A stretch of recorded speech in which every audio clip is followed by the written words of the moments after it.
Exterminate any and all wild magic creatures. Report back any draw springs present. Find a suitable location for a chapter house. He figured he was also first on the list to shut him up. His questions and ideas were more and more causing him to become shunned by his peers. Maybe the leaders of the order expected him to die or take the hint and not return. Either way, his competition had been non-existent. The rhythmic rustling of leaves being crushed underfoot muted the hushed conversations of the trio in front of him.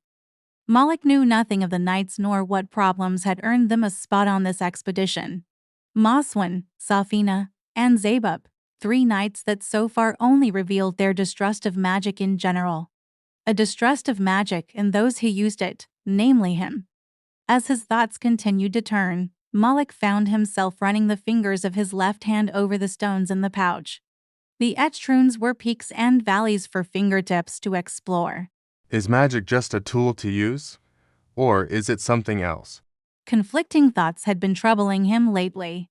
Ideas and impressions, most of which he was forced to keep to himself. These ideas refused to stay out of his mind. Distractions from his duty as a stone user. From the touch alone, he could feel the energies coursing within the rocks. There was something there, beyond the energies contained in the stone. Something that troubled him. There was a darkness that touched every ritual and spell he performed or witnessed. A shadow he could only see in the corners of his vision. A voice calls to me. A ghastly hand touches my inner thoughts. Duality filtered. Malik mumbled before he could catch himself. He'd been doing that often now. His thoughts were finding ways to become vocalized. Zabub had heard him first and turned toward the stone user. With a look of concern and curiosity, the other 2 knights followed suit, turning toward him as they came to a stop. Is our wizard okay? Or is this hike too much for his pampered feet? Maswin taunted with a sneer.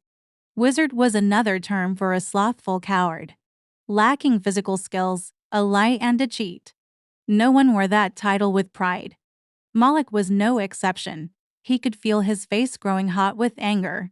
The correct term was stone user. I could strike them down right now. Blame the creatures we hunt. The valiant knights fell in glorious battle, while I hid in fear. His fingers traced the stones again, pressing the runes harder into his skin as he went. Humph! Safina spat, then returned to walking. The knights whispered amongst themselves. Low enough that Malik couldn't quite make out what they were saying, but still loud enough for him to know they considered him separate from the group.